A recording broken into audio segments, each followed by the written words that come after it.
বংশী, তুরাগ ও ধলেশ্বরী নদীর পানিতে প্লাবিত সাভার, ধামরাই ও আশুলিয়ার ২৮টি ইউনিয়ন।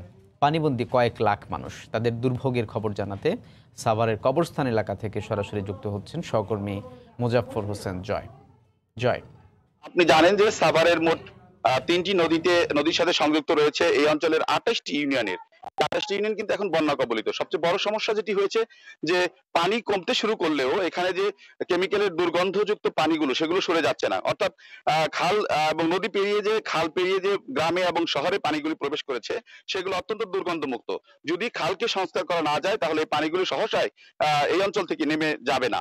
বিধায় এই অঞ্চলের লোকজন ভোগ করছে তীব্র নানা ধরনের সংকট। যে সংকটগুলো হচ্ছে আপনার পানিবাহিত রোগ এবং দুর্যোগপূর্ণ যে অবস্থা, তাতে নৌকা চলাচল করা এবং একই সাথে আরো সমস্যা দেখা দিয়েছে যে সুপানীয় অর্থাৎ পানির অভাব, খাবার পানির অভাব, একই সাথে তারা রান্না বান্নারও অনেক জটিলতার মধ্যে পড়ছেন।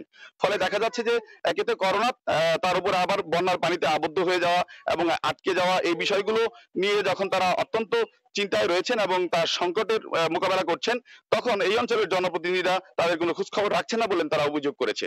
এই মুহূর্তে সবচেয়ে যেটি বেশি বেশি বেশি বড় প্রয়োজন বলে এই এলাকাবাসী জানিয়েছে তা হচ্ছে পানি যাতে নেমে যায়, অর্থাৎ এই কেমিক্যাল যুক্ত দুর্গন্ধময় পানি যাতে দীর্ঘদিন এখানে স্থায়ী না হয়।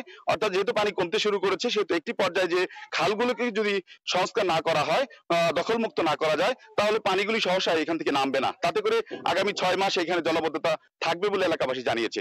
এই অবস্থায় এলাকাবাসী দিন পার করছে, জনপ্রতিনিধিদের সহযোগিতা চেয়েছেন, একই সাথে সরকারের দৃষ্টি আকর্ষণ করেছেন।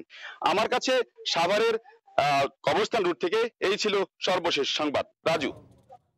সাভার থেকে যুক্ত হয়েছিলেন সহকর্মী মোজাফফর হোসেন জয়।